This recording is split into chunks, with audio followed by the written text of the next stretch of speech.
നാളെ പടച്ച റബ്ബിന്റെ പരലോകത്ത് ഏറ്റവും കൂടുതൽ പ്രതിഫലം കിട്ടുന്ന കാര്യമേതാ? അള്ളാഹു നമുക്ക് പഠിക്കാൻ ഭാഗ്യം നൽകുമാറാകട്ടെ. ഏറ്റവും കൂടുതൽ സദക്കയുടെ പ്രതിഫലം കിട്ടുന്ന കാര്യമേതാ? പള്ളി കെട്ടിക്കൊടുത്താ കിട്ടുന്ന അതാണോ?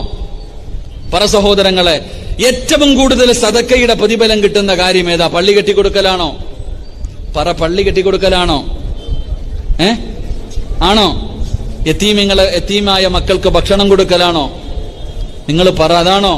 ഇല്ല. നാളെ അള്ളാഹുവിന്റെ മുന്നിൽ ഏറ്റവും കൂടുതൽ പ്രതിഫലം കിട്ടുന്ന കാര്യം നിന്റെ ഭാര്യക്കും നിന്റെ മക്കൾക്കും നീ മേടിച്ചു കൊടുത്ത ഭക്ഷണം, നീ അവർക്ക് വേണ്ടി ചിലവഴിച്ച പൈസ, അതാണ് ഏറ്റവും കൂടുതൽ പ്രതിഫലം കിട്ടുന്ന സദഖയെന്ന് നബി മുഹമ്മദ് മുസ്തഫ സല്ലല്ലാഹു അലൈഹി വസല്ലമ തങ്ങൾ പറയുന്നു, അള്ളാഹുവിന്റെ മുന്നിൽ നാളെ പടച്ച റബ്ബിന്റെ പരലോകത്ത് ഏറ്റവും കൂടുതൽ പ്രതിഫലം കിട്ടുന്ന സദഖയുടെ പ്രതിഫലം കിട്ടുന്ന കാര്യമേതാ?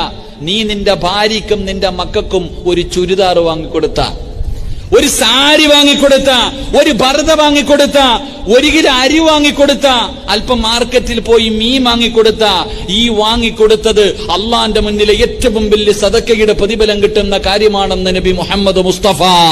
ഫാത്തിമ റളിയല്ലാഹു അൻഹ ഒരു ദിവസം മുടങ്ങാതെ ചൊല്ലിയ സ്വലാത്ത്, ദിവസം 300 പ്രാവശ്യം ചൊല്ലിയാൽ കിട്ടാത്ത നിഅമത്തില്ല, തടയാത്ത ആപത്തുകളില്ലെന്നാണ്. ഹൃദയത്തിന്റെ കറുപ്പ് മാറും, ജീവിതം പ്രകാശപൂരിതമാകും. അല്ലാഹുമ്മ സല്ലി അല നൂരി വഅഹ്ലി.